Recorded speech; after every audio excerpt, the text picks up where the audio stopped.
Good morning Telangana. నేను సంగప్ప. ఇవాళ పేపర్లో వచ్చినటువంటి ముఖ్యమైన వార్తలను చూసి వాటిని విశ్లేషిద్దాం. అన్ని పేపర్లు కూడా నిన్న సాయంత్రం టీఆర్ఎస్ పార్టీ అంటే టీఆర్ఎస్ తర్వాత ఇటు బీజేపీ రెండు పార్టీలు కూడా లోక్సభ అభ్యర్థులను ప్రకటించినాయి. దానికి సంబంధించిన వార్తని పేపర్లన్నీ కూడా ప్రధానంగా మెయిన్ బ్యానర్గా పబ్లిష్ చేసినాయి. ముఖ్యంగా టీఆర్ఎస్లో చివరి క్షణంలో అప్పుడే జాయిన్ అయ్యి కొంతమంది టికెట్ తీసుకున్నారు, వాళ్ళని కూడా హైలైట్ చేస్తూ ఫోటోలతో సహా పబ్లిష్ చేసిన పేపర్లని కూడా చూద్దాం. ఫస్ట్ వెలుగు ఏం రాసిందో, వెలుగు లిస్ట్ వచ్చింది అన్న బ్యానర్తో 17 సీట్లకు టీఆర్ఎస్ అభ్యర్థులు ఖరారు చేసిన కేసీఆర్ అంటూ వార్తను తీసుకుంది. వాళ్ళ పేర్లు కూడా ఏ నియోజకవర్గానికి ఎవరికి ఏ అభ్యర్థికి ఇచ్చారు అనే దాని కూడా పేరుతో సహా రాసింది. సిట్టింగుల్లో 7గురికి మళ్ళీ టికెట్లు, 4గురికి నో ఛాన్స్. 4 కొత్త వాళ్ళు, 4 పారిశ్రామికవేత్తలు, బీఫామ్లు అందజేత, నవీన్ రావు, గుత్తా సుఖేందర్ రెడ్డికి ఎమ్మెల్సీ అవకాశం అంటూ వార్తను రాసింది. కేటీఆర్ సమక్షంలో టీఆర్ఎస్లో చేరిన నామా నాగేశ్వరరావు గురించి కూడా రాసింది వెలుగు. నెక్స్ట్ అటు నేషనల్ పాలిటిక్స్ సంబంధించి 184 మందితో నిన్న బీజేపీ ఫస్ట్ లిస్ట్ రిలీజ్ చేసింది. ఆ వార్తని అద్వానీ సీటు అమిత్కు అన్నటువంటి బ్యానర్తో ఆ వార్తను పబ్లిష్ చేసింది.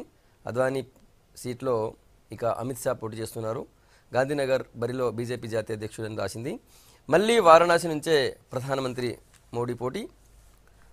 మన దగ్గరకు వచ్చేసరికి దత్తన్న సీటు కిషన్ రెడ్డికి, డీకే అరుణకు మహబూబ్ నగర్. రాష్ట్రంలో 10 మంది ఎంపీ అభ్యర్థులను ప్రకటించిన బీజేపీ పెండింగ్లో మరో 7 సీట్లు అంటూ తీసుకుంది. ఎవరెవరు ఎక్కడ పోటీ చేస్తున్నారు, 10 మంది ఎవరనేది కూడా రాసింది. ఆ తర్వాత నిన్న దేశమంతా హోలీ సంబరాలు జరుపుకుంది. అందులో భాగంగా నిన్న హేమమాలిని నిన్న ఉత్తరప్రదేశ్లో హోలీ వేడుకలు పాల్గొన్నారు. ఆ ఫోటోను ఒకటి తీసుకుంది ఫస్ట్ పేజ్లో వెలుగు. నెక్స్ట్ ఇతర వార్తలు చూసినట్టయితే జనరల్ న్యూస్లో గురుకులాలకు జై, ట్రెండ్ మారుస్తున్న రెసిడెన్షియల్ స్కూళ్ళు అన్నటువంటి బ్యానర్తో ఒకటి ప్రభుత్వ రెసిడెన్షియల్ స్కూల్స్ బాగా పనిచేస్తున్నాయి, ప్రైవేట్ పాఠశాలలు మూతపడుతున్నటువంటి బ్యానర్తో ఇంకో వార్తను తీసుకుంది. తర్వాత కూలీలకు పని దొరకట్లే, 2011-12 నుంచే పని లేకుండా ఉన్నవారు 3.2 కోట్ల మంది అని చెప్పి ఒక సర్వేలో తేలింది. దానికి సంబంధించిన వార్తను కూడా తీసుకుంది వెలుగు. నెక్స్ట్ ఈనాడు చూద్దాం. ఈనాడు ఆచితూచి ఎంపిక అన్న బ్యానర్తో టీఆర్ఎస్ లిస్ట్కి సంబంధించిన వార్తను తీసుకుంది. గెలుపే వ్యూహంగా టీఆర్ఎస్ అభ్యర్థుల ఖరారు, సర్వేలు సమీకరణలు కీలకం అంటూ వార్తను పబ్లిష్ చేసింది. సేమ్ నెక్స్ట్ బీజేపీ లిస్టుకి సంబంధించి అద్వానీకి రాజకీయ విశ్రాంతి అన్నటువంటి బ్యానర్తో వార్తను తీసుకుంది. 184 మందితో బీజేపీ తొలి జాబితా. తర్వాత నిన్న పవన్ కళ్యాణ్ విశాఖ జిల్లాలో పర్యటించారు. KCR return gift Chandrababu gift కావచ్చు, నాకు కాదని అన్నారు ఆయన. అదే పాయింట్ని హైలైట్ చేస్తూ ఈనాడు పబ్లిష్ చేసింది. పోలీసుల నియామక ప్రక్రియలో అక్రమాలు, అనర్హుల రికార్డులు మార్చిన కన్సల్టెన్సీ ఉద్యోగి అంటే ఇంకో వార్తను తీసుకుంది. ఆంధ్రజ్యోతి చూద్దాం. ఆంధ్రజ్యోతి ఈ టీఆర్ఎస్ లిస్టుకి సంబంధించి 10 కొత్త ముఖాలే అన్న బ్యానర్తో వార్తను రాసింది. 9 మంది తొలిసారి బరిలోకి, లోక్సభాపక్ష నేత జితేందర్ అవుట్, పొంగులేటి సీతారాం నాయక్ కూడా అంటూ వార్తను తీసుకుంది. తర్వాత అటు కవిత ఇంటర్వ్యూ పబ్లిష్ చేసింది ఆంధ్రజ్యోతి. తెలంగాణ బిడ్డ ప్రధాని ఎందుకు కావద్దు, కేసీఆర్తో దేశ రాజకీయాల్లో గుణాత్మక మార్పు అంటూ తీసుకుంది. బీజేపీ లిస్టుకి సంబంధించి సేమ్ అన్ని పేపర్ లాగానే బరిలో అమిత్ షా, అద్వానీ సీట్ నుంచి పోటీ, వారణాసి నుంచి మోడీ అంటూ ఆ వార్తను తీసుకుంది. ఇక్కడ దత్తన్నకు నో ఛాన్స్ అన్నటువంటి బ్యానర్తో మన రాష్ట్రానికి సంబంధించినటువంటి లిస్టుకి సంబంధించి పబ్లిష్ చేసింది. నమస్తే తెలంగాణ, టీఆర్ఎస్ యోధులు వీరే అన్నటువంటి బ్యానర్తో నమస్తే తెలంగాణ పబ్లిష్ చేసింది. లోక్సభ అభ్యర్థులను ప్రకటించిన సీఎం కేసీఆర్, జాబితాలో సామాజిక సమతుకం అంటూ పబ్లిష్ చేసింది. అదేంటో మరి టీఆర్ఎస్ యోధులు వీరి అనే దగ్గర ఆశ్చర్యార్థకం పెట్టింది. కన్ఫర్మ్ న్యూస్ కాకుండా అదొక వార్త ఉంది. కాంగ్రెస్ టీడీపీ కల్లాస్, నాయకత్వ లోపంతో పార్టీలకు నేతల గుడ్ బై, సీఎం కేసీఆర్ పాలనపై నమ్మకంతో టీఆర్ఎస్లోకి అంటూ కూడా ఇంకో వార్తను తీసుకుంది. నామా నాగేశ్వరరావు చేరిన సందర్భంగా ఆ ఫోటోను పబ్లిష్ చేస్తూ. ఇవి ముఖ్యంగా ఉన్నటువంటి వార్తలు. అన్నింటిలో కూడా బీజేపీ టీఆర్ఎస్ లిస్టులకు సంబంధించి ఉంది. లోక్సభ అభ్యర్థుల లిస్టుకు సంబంధించి నిన్ననే 2 పార్టీలు ప్రకటించినాయి. దాని మీద మాట్లాడదాం. మనతో టీఆర్ఎస్ నుంచి ఎంబీసీ చైర్మన్ తాడూరి శ్రీనివాస్ గారు, తర్వాత బీజేపీ నుంచి అధికార ప్రతినిధి రాకేష్ రెడ్డి గారు, కాంగ్రెస్ నుంచి కత్తి వెంకటస్వామి గారు మనతో ఉన్నారు. ముందు రాకేష్ గారు, సరే ముందు స్టేట్ స్టార్ట్ చేద్దాం. నిన్న టీఆర్ఎస్ లిస్ట్ ఎట్లా ఉంది? ఎట్లా ఉంది అంటే పార్టీని నమ్ముకున్న వాళ్ళని పక్కన పెట్టి వ్యాపారస్తులకు లేకపోతే ఆ కుటుంబానికి దగ్గరగా ఉన్నటువంటి వ్యక్తులకు టికెట్లు ఇచ్చినట్టుగా కనబడతా ఉన్నది. ఉదాహరణకు చూస్తే అక్కడ గుత్తా సుఖేందర్ రెడ్డి గారు మరి ఏ విధంగా వాళ్ళ టీఆర్ఎస్ పార్టీకి ఉపయోగపడ్డాడు, తర్వాత తెలంగాణ ఉద్యమంలో ఏ విధంగా పాల్గొన్నాడో అందరికీ తెలుసు. వారిని విస్మరించడం జరిగింది. దాని తర్వాత మందా జగన్నాథం, తర్వాత వివేక్ గారు, ఇట్లాంటి వాళ్ళకు టికెట్లు ఇవ్వలేదు. దాని తర్వాత కొంతమందికి వారు హామీ ఇవ్వడం జరిగింది, మేము టికెట్లు ఇస్తామని చెప్పేసి వాళ్ళను కూడా పక్కన పెట్టడం జరిగింది. అంటే టీఆర్ఎస్ పార్టీ ఉద్యమకారులకు టికెట్ ఇవ్వకపోగా అంటే కేవలం డబ్బులు పెట్టే వాళ్ళను లేదా వ్యాపారస్తులకు టికెట్లు ఇచ్చేటువంటి ఒక ప్రయత్నం చేసినట్టుగా మాత్రం కనబడతా ఉంది. ఇంకొకటి ఏంటంటే, సరే ఈ టికెట్ల విషయం పక్కన పెడితే ఈరోజు ట్రెండ్ చూసినట్టయితే అంటే నేషనల్ లెవెల్లో జరిగేటువంటి ఇది లోక్సభ ఎన్నికలు కాబట్టి ఇది జాతీయ పార్టీలకు సంబంధించినటువంటి ఓటుగా ఈరోజు ప్రజలు భావిస్తున్నారు. ఈ అభ్యర్థులతో 16 సీట్లకు 16 సీట్లు గెలుస్తామని చెప్పి కేసీఆర్ అంటున్నారు. అట్లే ఉండదు. అదే అంటున్నా నేను. ఇప్పుడు గత నెల రోజుల నుంచి ఇదే ప్రచారం చేస్తూ ఉన్నది టీఆర్ఎస్ పార్టీ. 16 సీట్లు మేమే గెలుస్తాము అని ప్రచారం చేస్తున్నది.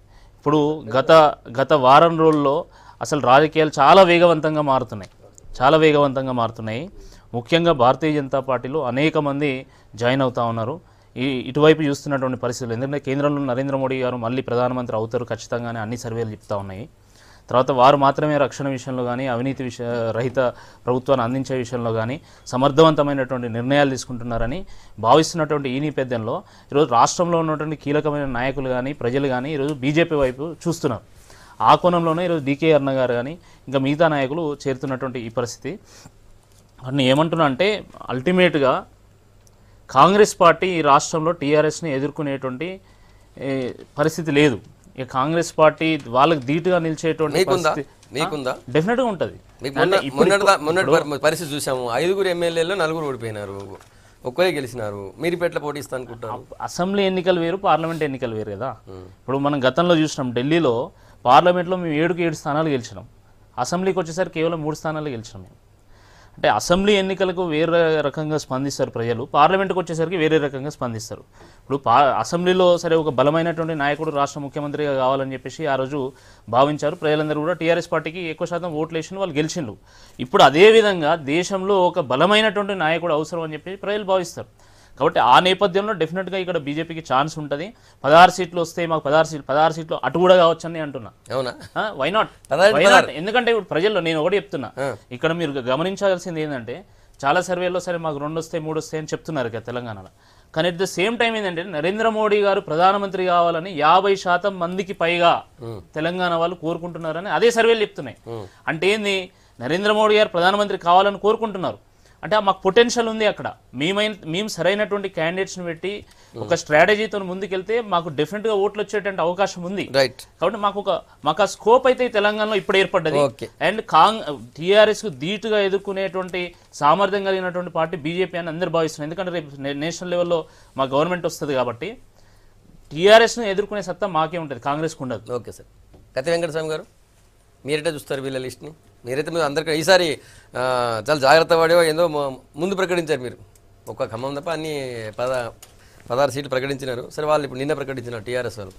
ఎట్లా ఉంది లిస్ట్? వీళ్ళని ఎదుర్కొనేటట్టు మీ వాళ్ళు ఉన్నారా, లేదా మీ వాళ్ళని ఎదుర్కొంటే వీళ్ళు ఉన్నారా? ఎట్లున్నది అంటే ఇప్పుడు టీఆర్ఎస్ పార్టీ లాస్ట్ మినిట్ వరకు కాంగ్రెస్ నుంచో లేకపోతే ఇటు ఇంకా మిగతా ఇతర పార్టీ నుంచి తమ వైపు ఎవరు చేరుతారా అని చూసి చేర్చుకోవాలని వాళ్ళకి టికెట్ ఇచ్చేటువంటి దౌర్భాగ్యం. మేము ఒక పక్కన బలంగా ఉన్నాం అనడానికి ఒక ఎవిడెన్స్ కూడా వాళ్ళ దగ్గర ఉంది. మొన్న అది అసెంబ్లీ ఎలక్షన్లో గెలిచినారు. మరి అంత బలంగా ఉన్నాం అనుకున్నటువంటి నాయకులు పక్క పార్టీల కోసం ఎందుకు చూసినారో, పక్క పార్టీల నేతలను నిన్నటిదాకా చీకొట్టిన నేతలను వాళ్ళందరినీ ఎందుకు చేర్చుకున్నారో వాళ్ళు ఒకసారి ఆత్మవిమర్శ చేసుకోవాలి. అదేవిధంగా తెలంగాణ ఉద్యమ సమయంలో ఒక కీలకమైనటువంటి ఒక సందర్భం ఉంది సార్. నేను వ్యక్తిగతంగాను వాళ్ళతో సంబంధాలు ఉన్నాయి నాకు. తర్వాత ఉద్యమపరంగా కూడా నేను చూసిన దగ్గరగా వివేక్ గారిని అండ్ మంద జగన్నాథ్ మొత్తం టోటల్ మూమెంట్లో కాంగ్రెస్ పార్టీ ఒకసారి జంకింది అని అంటే because of the Vivek and the Jagannatham ఎంపీలుగా ఉండి టీఆర్ఎస్ అంటే ఉద్యమం వైపు వచ్చిన రోజు అదొక అంటే మూమెంట్లో ఒక చాలా టర్నింగ్ పాయింట్ అది. అట్లాంటి వ్యక్తులను కూడా ఇలా ఇగ్నోర్ చేసి పక్కన పెట్టేసి వాళ్ళను ఉపయోగించుకునేంతమంది ఉపయోగించుకొని వాళ్ళంతే ఇది ఏం సందేశం? ఇప్పుడు తెలంగాణ ప్రజలు ఆలోచించుకోవాల్సినటువంటి అంశం, తెలంగాణ ఓటర్స్ ఆలోచించుకోవాల్సిన ఏం ఇండికేషన్ ఇస్తున్నారు? ఒకనాడేమో నువ్వు ఉద్యమం అన్నాం, ఉద్యమానికి త్యాగం చేసిన వాళ్ళకి మేము ముందుకు వెళ్తాం అన్నావు. మరి ఆ ఉద్యమం కోసం వాళ్ళకు మంచి పొజిషన్ ఉంది ఆ రోజు. వివేక్ గారి యొక్క వ్యక్తిగతంగా వాళ్ళ యొక్క ఫ్యామిలీ, వెంకటస్వామి గారు ఆయన కాంగ్రెస్లో ఉండి వాళ్ళ ఫాదర్ ఉన్నప్పటికీ కూడా అతన్ని కాదని, వెంకటస్వామి గారిని కాదని, తండ్రి మాటను కూడా కాదని ఉద్యమం కోసం నిలబడ్డటువంటి వ్యక్తులలో అది వివేక్ ఉన్నాడు. అదేవిధంగా మంద జగన్నాథం గారు కూడా అదే స్థాయిలో పనిచేసినారు. మరి ఆ టర్నింగ్ పాయింట్ అంటే అట్లా టర్నింగ్ పాయింట్ మూమెంట్కే టర్నింగ్ పాయింట్ అంటున్నా నేను వాళ్ళని వ్యక్తిగతంగా పోవడం కాదు, లేకపోతే మూమెంట్కే ఇక్కడ సీనాన్ ఉన్నాడు, సీనాన్ కూడా తెలుసు, మూమెంట్గా ఒక టర్నింగ్ పాయింట్ అది. అట్లాంటి వ్యక్తులను కూడా మీరు ఇవాళ ఇగ్నోర్ చేసిందంటే ఇవాళ ఏంది అంటే మీ ఉద్దేశం ఏంది? అంటే నేను దొరను, నా ఇష్టం వచ్చినట్టు చేసుకుంటా, నేను ఎవరికన్నా ఇస్తా, నా బాబ్ జాగిరి అనేటువంటి ఒక దొరతనం, ఒక అహంకారం కనిపిస్తున్నది తప్పితే ప్రజల పట్ల కానీ తెలంగాణ పట్ల కానీ సైద్ధాంతికం కానీ తెలంగాణ పోరాటంలో యొక్క నియమాలు కానీ నిబంధనలు ఏమీ లేవు. తన ఇష్టం వచ్చినట్టు ఇష్టానుసారంగా చేస్తామని ఇది తప్పనిసరిగా ఆయనకు చెప్పుదెబ్బ కొడతారు ప్రజలు. ఈ అహంకారానికి, ఈ ఆధిపత్యానికి, ఈ యొక్క నిర్లక్ష్యానికి తెలంగాణ ప్రజల పట్ల కానీ తెలంగాణ సెంటిమెంట్ పట్ల కానీ వాళ్ళకు ఉన్నటువంటి అహంకారానికి తప్పకుండా ఏమంటారు కుక్క కాటుకు చెప్పు దెబ్బ అన్నట్టు తప్పనిసరిగా ప్రజలే దానికి బుద్ధి చెప్తారు. మిగతా ఏ పార్టీల గురించి నేను మాట్లాడదలుచుకోలేదు, ప్రజలే బుద్ధి చెప్పాలని నేను ప్రజలకు విజ్ఞప్తి చేస్తున్నాను. ఇంకోటండి, ఇప్పుడు జితేందర్ రెడ్డి గారు లోక్సభ పక్షాన్ని లీడ్ చేశారు కదా, వారికి టికెట్ కేటాయించలేదు. మంత్రివర్గం ఏర్పాటు చేసినప్పుడు హరీష్ రావు గారిని పక్కన పెట్టడం జరిగింది. ఈటల్ రాజేందర్ కూడా పక్కన పెడుతున్నామని ఒక న్యూస్ వచ్చింది. తర్వాత సర్దుకొని మళ్ళీ మొత్తం సీనియర్స్ పక్కన పెట్టి ఎగ్జాక్ట్లీ రేపు వచ్చేటువంటి బీజేపీతో ఒకవేళ ఆడ బీజేపీ ఏర్పడ్డా లేకపోతే కాంగ్రెస్ ఏర్పడ్డా ఎవరు ఏర్పడ్డా కూడా వాళ్ళకి సపోర్ట్ చేస్తామని చేసి అందులో బిడ్డను సీనియర్ చూపించడం కోసమే మొత్తం కుట్ర జరిగింది అనేటువంటిది నేను భావిస్తున్నా. డెఫినెట్గా లేకపోతే జితేందర్ రెడ్డి గారిని పక్కన పెట్టాల్సిన అవసరం. Is a very obedient TRS worker. ఈయన చేసిన యాగాలన్నిటికీ మొత్తం ఆడ తీసుకపోయి చేసినటువంటి యాగానికి ఆయనే చేసినాడు. కర్త కర్మ క్రియ అంతా నాకు తెలుసు, నేను అప్పుడు ఉద్యమంలో ఉన్నా. ఇక్కడ ఈ చెవుల దగ్గర చేసినటువంటి యాగానికి మొత్తం అసలు జితేందర్ రెడ్డి కాంట్రవర్సీ కాదు. అంటే Jitender Reddy will become the senior, right sir. So that the reason why Manda Jagannath senior అవుతాడు, వివేక్ వస్తే సీనియర్ అవుతారు. కాబట్టి వీళ్ళందరినీ కాదని తన బిడ్డకు రేపు మంత్రి పదవి ఇప్పించుకోలేడు కేంద్రంలో. That is the reason why ఇగో ఈ కొత్త మొహాలను లేకపోతే వ్యాపారస్తులను లేకపోతే పక్క పార్టీలను ఎవరన్నా తీసుకొచ్చి ఇలా పెట్టేసి నేను అదే చెప్తున్నా. ఏంటంటే ఇది ఒక టర్నింగ్ పాయింట్ అండి తెలంగాణ పాలిటిక్స్లో. మీరు ఎన్నికల తర్వాత కూడా చూద్దాం మనము. Definitely this is going to be a turning point. అంటే సీనియర్స్ని పక్కన పెట్టడము, తర్వాత పార్టీకి మొదటి నుండి మూల స్తంభాలుగా ఉన్నటువంటి వాళ్ళని పక్కన పెట్టడం, కేవలం అంటే కేటీఆర్ గారిని ముఖ్యమంత్రి చేయాలనే ఒక లక్ష్యంతోనే మొత్తం అన్ని పావులు కదుపుతున్నారు. కానీ ఆ నేపథ్యంలో ఆ జర్నీలో అసలైనటువంటి వాళ్ళని పక్కన పెడుతున్నారు. ఇదే టీఆర్ఎస్ పార్టీ ఆ పార్టీని కుప్పగూల్చడానికి ఆయుధంగా మారుతుంది. Right sir, right. Taduri Srinivas గారు, మీ లిస్ట్ ఎట్లా ఉంది? బాగుందా మీకు? ఫస్ట్ లిస్టు ఎట్లా ఉంది, ఏ రకంగా ఉంది అనేది మా పార్టీ ఇంటర్నల్ మ్యాటర్. పార్టీ ఎవరిని అభ్యర్థులను ఇవ్వాలి, టీఆర్ఎస్ పార్టీ ఎవరిని అభ్యర్థులను ఇవ్వకూడదు, ప్రజల యొక్క మన్నన ఎట్లా పొందాలి, ప్రజల ఓట్లు ఎట్లా పొందాలి అనేది మాకు విచక్షణకు వదిలేయాలి యాక్చువల్గా. సరే, వారు కాంగ్రెస్ పార్టీ బీజేపీ ఇక్కడ మాట్లాడుతూ మా పార్టీ నిర్ణయం మీద వారు విశ్లేషిస్తూ ఉంటే నాకు అసలు చాలా జుగుత్సాకరంగా కనిపించింది. ఆ విశ్లేషిస్తూ కూడా వెంకటస్వామి గారు, మీరు చదువుకున్న అటువంటి చాలా విఘ్నులు చెప్పు దెబ్బలు పడతాయి అనే మాట మాట్లాడడం అనేది తీవ్రంగా ఖండిస్తున్నాను నేను. ఎందుకంటే మరి మొన్ననే అసెంబ్లీ ఎన్నికలలో మీకు ఎన్ని చెప్పు దెబ్బలు పడ్డాయి? మీరు- ఆ రకంగా మీరు మాట్లాడితే సీఎం మాట్లాడితే నేనేం ఏం అనలేదండి, లేదు. ఆపండి సీఎం సంగప్ప గారు. నోరు నేను నోటికి మీరు వచ్చినట్టు గంట పెద్ద మాట్లాడితే అది లేదు. ఒక నేను సీఎం చెప్పేది గారిని ఏంది? కేసీఆర్ గారిని ఆ రకంగా సంబోధించడం మంచిది కాదు అని చెప్తున్నా. ఏం సంబోధన నేను ఒక్క ఏం నిమిషం, ఏం ఏ, నేర్పినా మేము అందరం మాట్లాడితే కలిసి అయ్యా పనిచేసినాము. అంటావు ఎందుకు? అయ్యా ఏం అంటావు. సంబోధన ఒక్క ఆయన నిమిషం నిలబెట్టింది ఆగను. ఏంది, సంగప్ప ఆయన గారు. ప్రజాస్వామ్యాన్ని ఇది నిలబెట్టింది V6 ఏంది అంటున్నా. ఛానల్. ఆయన మీరు నిలబడ్డది సీనియర్ ఏంది, జర్నలిస్టు, తలకాయ దయచేసి కోసుకున్న వారిని కోసుకున్న కంట్రోల్ ఎన్నిసార్లు చేయండి. కోసుకున్నాడు. ఆగండి. ఒక్క నిమిషం కంట్రోల్ నేను మళ్ళీ చేయండి. మాట్లాడను. మీ టైం మీరు మీ టైం మీరు మీరు చెప్పు దెబ్బలు అన్నప్పుడు నేను మాట్లాడలే కదా. వ్యూహాత్మకంగా ప్రజలకు పోవాలి, శాంతంగా మాట్లాడాలి, బస్, బస్, ఒక బాడీ లాంగ్వేజ్ తో మాట్లాడాలని మాట్లాడుతున్నా తప్ప మీరు అనంగానే మీ మీదకి ఉరికి రావడం నాకు చేతగాక కాదు, లేక పౌరుషం లేక కాదు. ఒక్క నిమిషం నీకన్నా ఎక్కువ ఇది చేయగలుగుతాను. మేము చేయగలుగుతాం. మీరు ఇప్పుడు చదువుకున్నటువంటి మీరు విఘ్నులు ఉండి మీకన్నా ఎక్కువ టీచర్ వృత్తిలో దబాయిస్తున్నావా? ఉండి అరే ఎవరికి ఎవరు అనేది ఎట్లా తెలుస్తుంది? అవు దబాయిస్తున్నా. దబాయిస్తున్నావా? నువ్వు నా నాయకుడిని చెప్పు దెబ్బలంటే అరే ఊరుకుంటున్నా అంటారండి, అందరూ అంటారు, మీరు అన్నారు, నీళ్ళ మీరు నానబెట్టి మా కొడతారు వాళ్ళు నేను మిమ్మల్ని. మీరు మా వాళ్ళు నీళ్ళ అన్నారు, చెప్పుల్ని మోడీని నానబెట్టి కొడతాం. ప్రధానమంత్రిలో కూర్చున్న అర్థమైందా? వాళ్ళు అన్నారు. మీలాగా వాడు వీడని మాట్లాడారు. ఒక్క నిమిషం ఆగండి. మీరు అరే మీ నువ్వు విఘ్నత నాలుకని కట్ మీరు చేసుకోమని చెప్పిన మరి. దాన్ని దాన్ని మీరు చెప్పిన తప్పని దాన్ని చెప్పు, నేను కూడా తప్పని ఒప్పుకుంటా. అవుతుంది. నీలాంటి నువ్వు చేతులు మాట్లాడినది నీ ప్రజలే నేత చూసుకుంటారు. మాట్లాడినది ప్రజల తప్పని ముందు చెప్పు. పెడుతున్నా నేను. మోడీ విషయంలో గానీ నీలాగా రాహుల్ జీ విషయంలో ఆపండి గానీ సార్. లేకపోతే వారు మాట్లాడేటప్పుడు సోనియా మాట్లాడలేదు విషయంలో వ్యూహాత్మకంగా గానీ ఏర్లో పోవాలని. వ్యూహాత్మకంలో ఏం లేదు, అర్థమైందా? ఏం వ్యూహాత్మకంగా నువ్వు మాట్లాడేటప్పుడైనా నువ్వు ఖండించవచ్చు, మాట్లాడేది అనేది చిల్లరగా మాట్లాడుతుంది. కొట్లాడొచ్చు, డిబేట్, తూకిత్తా అంటే డిబేట్ మైకిత్తా ప్రజలకు అనొచ్చు. పోవాలంటున్నావు కదా, ముందాగా పోవాలి. పోవాలని. నీ మరి ఆగు తప్పని మరి. చెప్పు. ఆగు నువ్వు మరి. ముక్కునేలకు రాయి, నువ్వు అన్నవాళ్ళే నేను కూడా ఒక్క రాస్తా. నిమిషం. దేనికి రాయాలి? ఎన్నిసార్లు స్కూల్ నువ్వు చేసిన తప్పులకు, చాలా నువ్వు మంది మాట్లాడిన తప్పులను చాలా మంది తెలంగాణ గడ్డాలు ప్రజల పెంచింది యొక్క రాష్ట్రంలో. మనోభావాలను ఒక్క నిమిషం అభాస్పాలు ఆగండి సార్, చేసినటువంటి ఒక్క నిమిషం కేసీఆర్ ఆగండి. భాషను ఒక్క నిమిషం ఆగండి. తెలంగాణ వెంకటస్వామి భాష గారు. అంటే సరే, సరే, తిట్లని. అరే ఓకే, నీకు సార్. ఎక్కువ తెలంగాణ గట్టిగా భాష మాట్లాడలేదు, అంటే ఇంత మాట్లాడి. తెలంగాణ భాష నువ్వు అంటే గడ్డాలు తిట్లని, నీలాంటి మార్పేరు, గడ్డాలు పెంచిన వాళ్ళని మార్పేరని నీలాంటి చెవులు కోసుకుంటా చేసిన- అంటే వాళ్ళని చాలా మందిని చూసినావు. చేసిన ప్రజలు రోజు చెప్పు దెబ్బలు కొట్టిరు ఆ, నిన్ను మొన్న అదే. ఎమ్మెల్యే ఎన్నికలలో. చెప్పు దెబ్బలు- అదే చెప్తున్నా ఎన్ని కదా. గెలిచినావు నువ్వు? సార్, నేను సార్, వెయిట్ ఎన్ని చేద్దాం, గెలిచినావు? వెయిట్ చేద్దాం, వెయిట్ ప్రజలు చేద్దాం, సత్యం వెయిట్ మాట్లాడు. చేద్దాం. చెప్పుల్ని సార్, సార్, నానబెట్టి భాష నానబెట్టి కంటే కొట్టిరు ఎక్కువ మమ్మల్ని. చెప్పండి. అయినా మేము సార్, బుద్ధి రాకపోతే ఆగండి సార్, ఆగండి. కేసీఆర్ లాంటి సార్, నాయకుడిని ఇవన్నీ మాట్లాడండి మీరు. వెంకటస్వామి గారా అనేది సార్ భాష ఆయన గురించి కాకుండా ఆయనకు భాష భాష గురించి కాకుండా అవును సార్, సబ్జెక్ట్ డైరెక్ట్ అన్నాడు ఆయన. ఇవన్నీ నేను అందుకే మాట్లాడండి. నేను సైలెంట్ గా ఉన్నది తెలంగాణ- ఎందుకు? తెలంగాణ వ్యూహాత్మకంగా ప్రజలంటున్నాయి. ప్రజలకు నీ యొక్క వ్యవహార శైలిని బయట పెడదామని నేను ఆగిన. భాష గురించి- రెండోది ఇది రెండోది ఇప్పుడు రెండోది ఓపెన్ వ్యవహార శైలి రెండోది అనేది అటువంటి భాష వ్యవహార ఒకటే శైలి ఏంటంటే అనేది భాష. ఎవరైనా ఈ భాష మాట్లాడకూడదు కానీ. మరి మరి నేను దాన్ని మోడీని ఫస్ట్ చెప్పు దెబ్బలు ముఖ్యమంత్రి కొడతా, గారు మాట్లాడుతున్నారు రాహుల్ గాంధీని చెప్పాలి. చెప్పు దెబ్బలు కొడతా అట్లా కాదు. అని అన్నమా? ఏమన్నా అన్నారు అన్నారా? లేదండి. అట్లా అనుకుంటావా? అఫంగీలు, గాడు సన్నాసులు, సరే నువ్వు ఇయ్యాలా దరిద్రులు, ఇటువంటి దానికి కాంగ్రెస్ వాడు, లీడర్స్ వస్తే వీడు, ఎన్కేస్ మోడీని కాగా. కొట్టినంత పని చేసిన అన్నారు కదా ఒక్క నిమిషం ఎవరు నిజామాబాద్ అన్నారు కదా. ఎవరు సీఎం ఎవరు గారు. ఏమన్నాం? నేను చెప్పు కొట్టినంత దెబ్బలు పని కొట్టామా? చేసిన. కొట్టినంత మోడీని కొట్టినంత పని చేసిన అన్నారు. ఏం కొట్టినా కొట్టినంత చెప్పండి. పని కట్టెతో కొట్టినామా, చెప్పుతో కొట్టినామా, రాయితో అది కొట్టినామా, ఏం కొట్టినా రాయితో కొట్టినామా, సీఎం ఏం గారు. కొట్టినా చెప్పండి భాష మీరు. గురించి మీరు చెప్పండి మీరు. భాష మీరు చెప్పండి. గురించి మీరు మాట్లాడిన మీరు నైతిక మాట్లాడిన హక్కు లేదు. నవ్వుతున్నారు అందరూ. సార్ సబ్జెక్ట్ కోసం మీరు కేవలం భాషతో ఏదైనా టైం వేస్తున్నారు. మాట్లాడొచ్చు. భాషతో టైం కాదు, వేస్తున్నారు. భాషతో మీరు కాదు. భాష గురించి తెలంగాణ మాట్లాడే నడిబొడ్డున TRS నాయకులు కేసీఆర్ కానీ, లాంటి కేసీఆర్ నాయకుడిని గారికి నువ్వు లేదన్నా. ఇలాంటి భాషతో మాట్లాడితే యదా రాజా తదా రేపు ప్రజా. ప్రజలు మీరు చెప్పులు నేర్పిన నానబెట్టి నువ్వు రెడీగా నేర్పిన- ఉన్నారు మీ గల్లీలో నువ్వు లాగా నేర్పిన విద్యే నీరజాక్ష. మాట్లాడి సార్, సార్, విద్య సార్, ఇది నీరజాక్ష. ఒక భాష పేరు మీద ఎందుకు నీరజాక్ష. అంటున్నారు?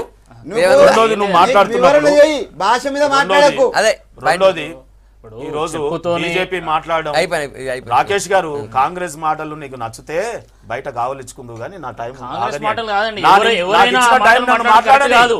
కానీ ముఖ్యమంత్రి గారు కరెక్ట్ కాదు ఉదాహరణగా అంటూనే నిలిచారు మళ్ళీ కదా, ఇదేంటి? తెలంగాణ ప్రజలకి కరెక్ట్ కాదు భాష అంటూనే విషయంలో ఇదేంటి? ఏదైనా మాట్లాడొచ్చని మీరే ప్రూవ్ చేసిండ్రు. ఇప్పుడు తర్వాత అన్నదానం మా మీద మీద మాట్లాడితే స్పందిస్తూ ఎట్లా మళ్ళా అండి? నువ్వు ఇప్పుడు వెంకటేష్ తోటి ఎట్లా నాకు అర్థం ఇప్పుడు ఒక కాదు. ప్రతిపక్ష ఒక్క నేత అదే నిమిషం. ప్రధానమంత్రిని పట్టుకొని వాడు వీడు అంటారండి. నిమిషం. ఒక ఏమైనా ప్రధానమంత్రిని 105 శ్రీనివాస్ ఏళ్ళ బాబు భారతీయ మాట్లాడుతున్నారు. ప్రధానమంత్రిని పట్టుకొని వాడు వీడు అన్నటువంటి అనని మాట ముఖ్యమంత్రి గారు ఆపాదించుకుంటున్నారు. మాట్లాడుతున్నారు. ఎట్లా? ప్రతిపక్ష నేతని పట్టుకొని ఒక్క నిమిషం. ఒక లంబుగాడు ఒకటి జంబుగాడు అనొచ్చా?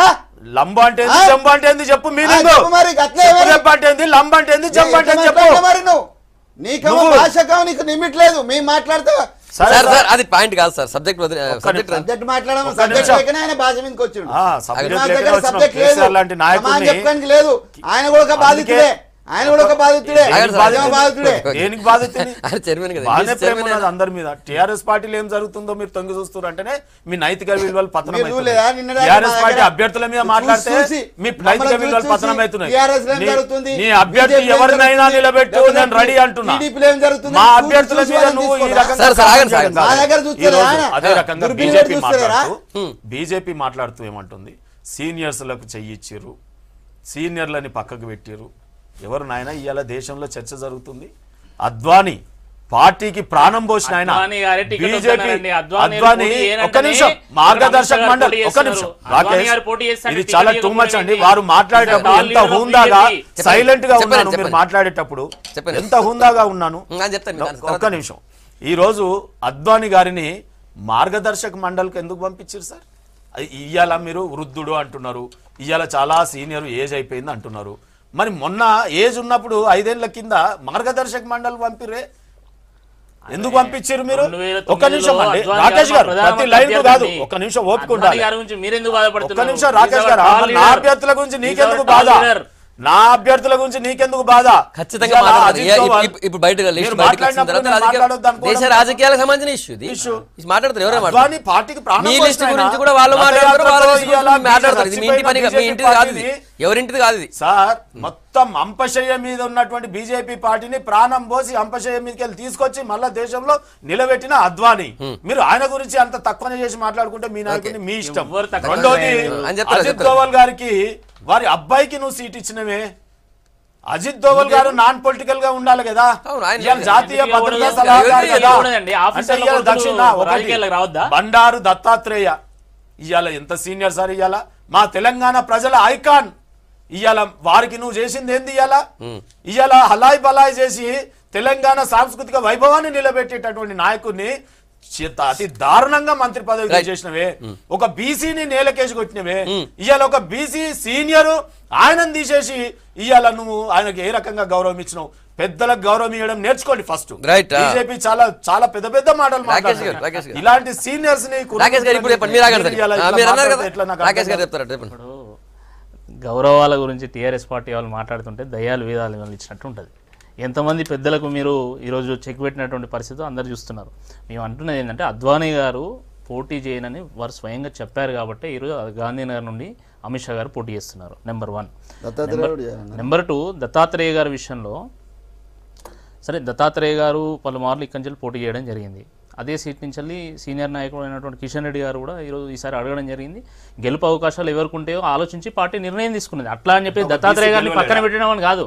దత్తాత్రేయ గారు రేపు గవర్నర్ కావచ్చు, ఒక్క నిమిషం ఆగండి, రేపు దత్తాత్రేయ గారు గవర్నర్ కావచ్చు, రాజ్యసభ ఎంపీ కావచ్చు, అనేక అవకాశాలు ఉన్నాయండి. రేపు కేంద్రంలో వచ్చేది మేము. గవర్నమెంట్ ఉన్నప్పుడు వారు మంత్రిగా ఉండే, అనేక కమిటీల్లో ఉండే, ఈరోజు మా మేనిఫెస్టో కమిటీలో, సెంట్రల్ మేనిఫెస్టో కమిటీలో కూడా వారు మెంబర్ గా ఉన్నారు. కీలకమైనటువంటి నాయకుడు. రాజకీయాల్లో ఏంటంటే విన్నింగ్ హార్స్ కోసం అందరు చూస్తారు. సికింద్రాబాద్ లో బహుశా కిషన్ రెడ్డి గారే గెలుస్తారని పార్టీ భావించింది కాబట్టి వారికి టికెట్ ఇచ్చి ఉండొచ్చు. అలా అని దత్తాత్రేయ గారిని పక్కన పెట్టడం అనేది అసలు వారికి లేనటువంటి బాధ మీకెందుకు ఉన్నదో నాకైతే అర్థం కావట్లేదు. వారు రేపంచలు వారు ప్రచారం చేయబోతా ఉన్నారు. వారు మొత్తం తెలంగాణ ఎన్నికలను వారు భుజస్కంధాల మీద వేసుకొని వారు నడిపించబోతా ఉన్నారు. అనేక మంది కాంగ్రెస్ పార్టీ నాయకులతోనే, టీఆర్ఎస్ పార్టీ నాయకులతో దత్తాత్రేయ గారు లీడ్ తీసుకొని మాట్లాడుతూ ఉన్నారు ఈ రోజు. కాబట్టి దత్తాత్రేయ గారిని ఎవరు పక్కన పెట్టలేదు. దత్తాత్రేయ గారు is our senior leader, is our tall leader. ప్రచారంలో వారు లీడ్ తీసుకోవాలి. అనేక కమిటీల్లో స్థానం కల్పించిందండి. అనేక కమిటీల్లో ఉన్నారు వారు.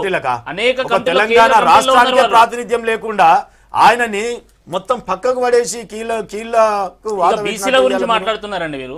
ఈరోజు దేశంలో ఒక బీసీ ప్రధానమంత్రి అయితే ఆ ప్రధానమంత్రిని పట్టుకొని వాడు వీడు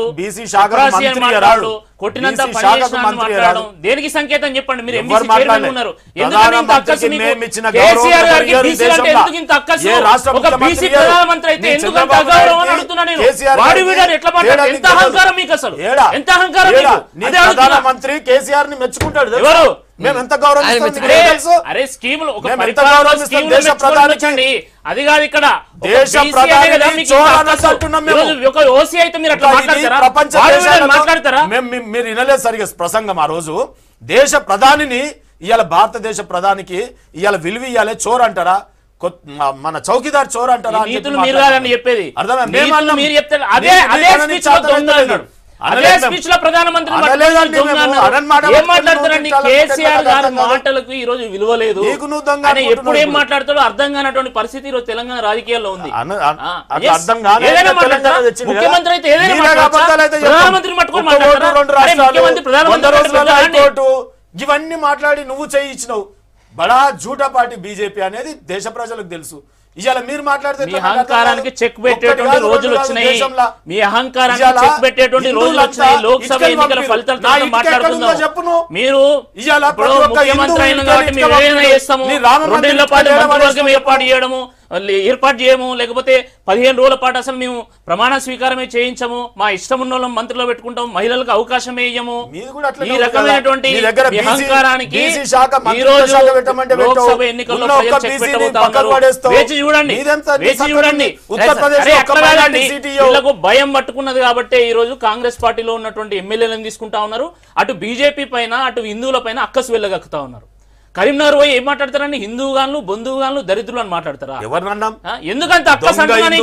మీకు అంత గెలిచేటువంటి అంత ధైర్యం ఉంటే మీకు ఎందుకంత అక్కసు? హిందువుల మీద ఎందుకంత అక్కసు? హిందుత్వం ఎప్పుడైనా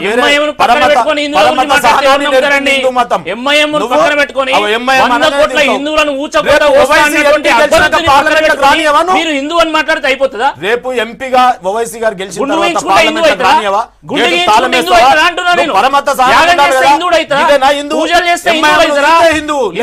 దేశభక్తి అంటే సాంప్రదాయము.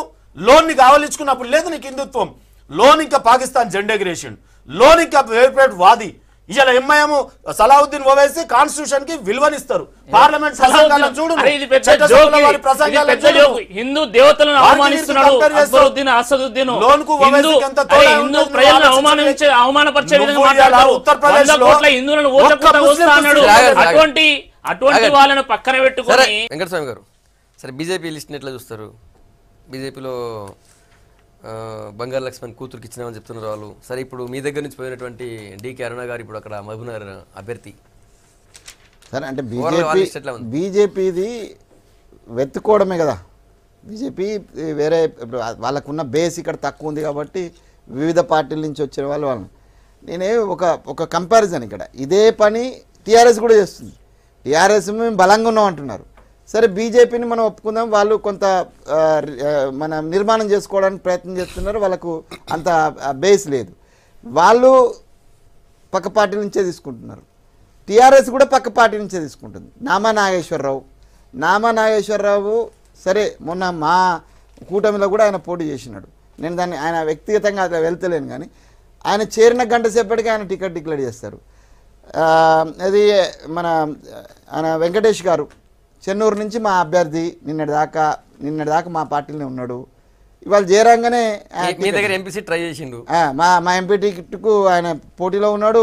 1, 2, 3 నెంబర్లలో ఆయన 2 నెంబర్లో ఉన్నాడు. మా గోమా శ్రీనివాస్ ఫస్ట్ పేరులో ఉన్నారు.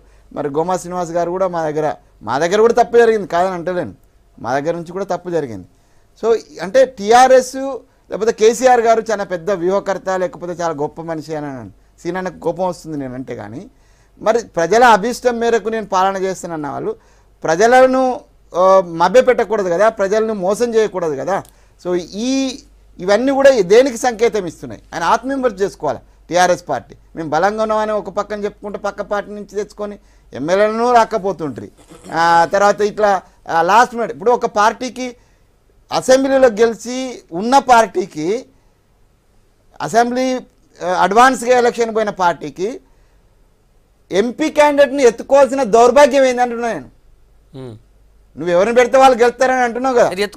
వెతుక్కుంటున్నారు మీరు అంటున్నారు, వాళ్ళు ఒక 6గురిని కొత్త వాళ్ళని ఇంట్రడ్యూస్ చేసిన వాళ్ళు అంటున్నారు. నేనేమంటారు నామనాగేశ్వరరావు కొత్త ఆయన అండి, వాళ్ళు కాకుండా ఆయన కాకుండా ఆయన కొత్త ఆయన ఏమన్నా కొత్త పారిశ్రామికవేత్తలు మరి అట్లా అనుకున్నప్పుడు మరి మీరు ఒక పక్కన మళ్ళీ ఉద్యమంలో మాతోటి కలిసి పనిచేసిన వాళ్ళకు త్యాగం చేసిన వాళ్ళకు మేము డ్యూ ప్రియారిటీ ఇస్తామని అంటారు.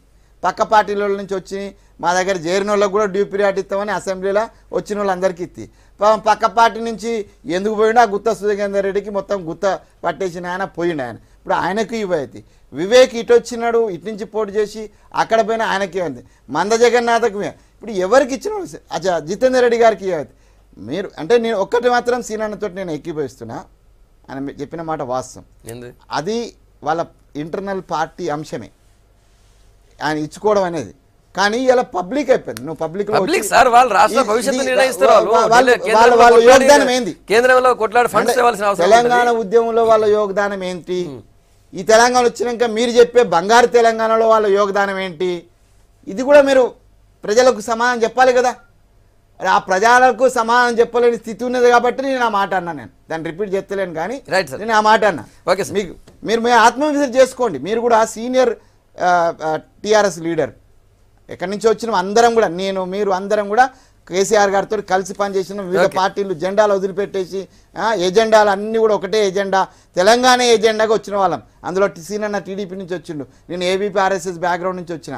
సో ఇట్లా అనేక మంది వచ్చినాం, వచ్చి నిలబెట్టినాం, కలబడ్డాం, తెలంగాణ తెచ్చుకున్న తెలంగాణలో నువ్వు ప్రజాస్వామ్యాన్ని లేకపోతే ఇది బడుగు బలైన వర్గాలకు ఎన్నిసార్లు చెప్పిన సీనన్న ప్రతి మీటింగ్కి వస్తానని అంటుండగా ఇప్పుడే ప్రతి కేసీఆర్ మీటింగ్లో నేనున్నా సీనన్న ప్రతి దగ్గర ఇప్పుడు ఇక్కడ బలుగు బలహీన వర్గాలకు అధికారం వచ్చిన రోజే తెలంగాణ వచ్చిన దానికి సార్థకత అన్నాడు. మరి ఇలా ఎంతమంది బడుగు బలహీన వర్గాలకు నీకు డ్యూ ప్రియారిటీ ఇచ్చి శ్రీనివాస్ గారు యాక్చువల్ బీజేపీ గురించి అడిగినా మళ్ళీ ఇటే వచ్చింది అది మీరు చెప్పండి.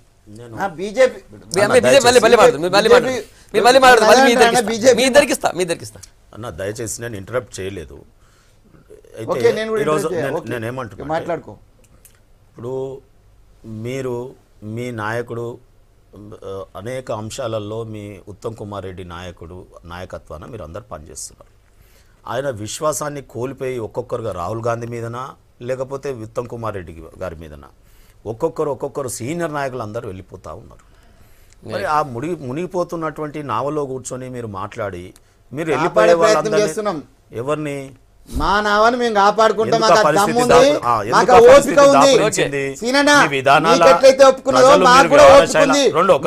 మునిగిపోతుంది అంటే ఆ పొక్కను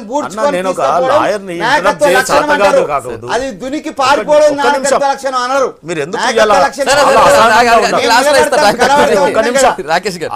మీ అసహనాన్ని నేను అర్థం చేసుకోగలుగుతాను. పార్టీ ఆగమాగం అవుతుంది. అయ్యయ్యో చేతుల డబ్బులు బాయనే అనేది ఒకనాటి పాట. ఇవాళ అయ్యయ్యో ఎమ్మెల్యేలు అందరూ బాయనే, గాంధీ భవన్ ఖాళీ, ఈ పాటలు పాడుకుంటూ కూర్చోవాల్సిన పరిస్థితి నీది. ఒక్క నిమిషం నన్ను అడిగినారు, వారు మాట్లాడుతూ ఇంటరప్షన్స్ మీరు అలో వెంకటస్వామి గారు. నేను ఇంటరప్షన్ చేయచాత కాదు, మధ్యలో రాలేక కాదు, గొంతు పెంచుకొని మాట్లాడలేక కాదు. రాకేష్ ఒక్క ఇవాళ ఎందుకో సపడే కూర్చున్నావు కానీ నువ్వు ఎప్పుడు చేసేది అదే. ఒక్క నిమిషం టీవీలలో ఇలా కొత్త నేను కొత్త కాదు, నువ్వు కొత్త కాదు. V6 కు ఎన్నిసార్లు అబ్జెక్షన్ చెప్తావు నువ్వు?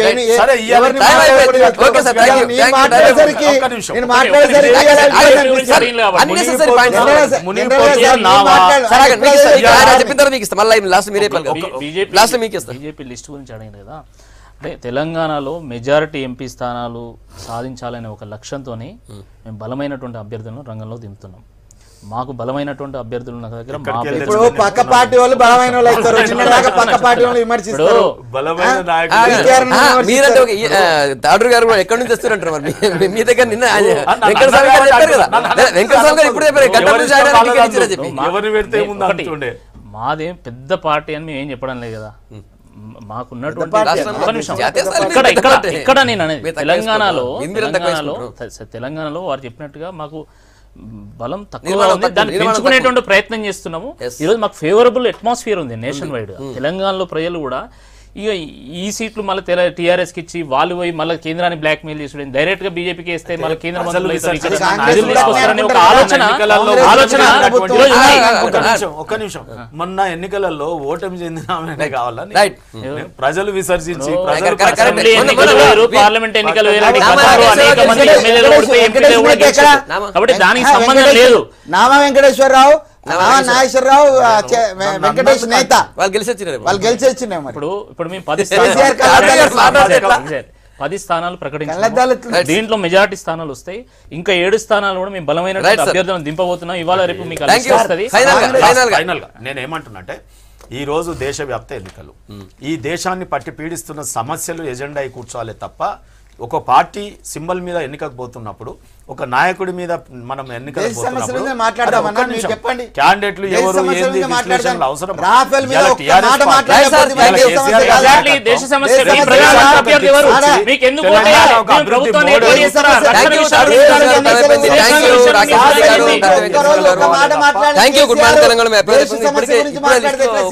చూద్దాం ఎట్లుంటుందో.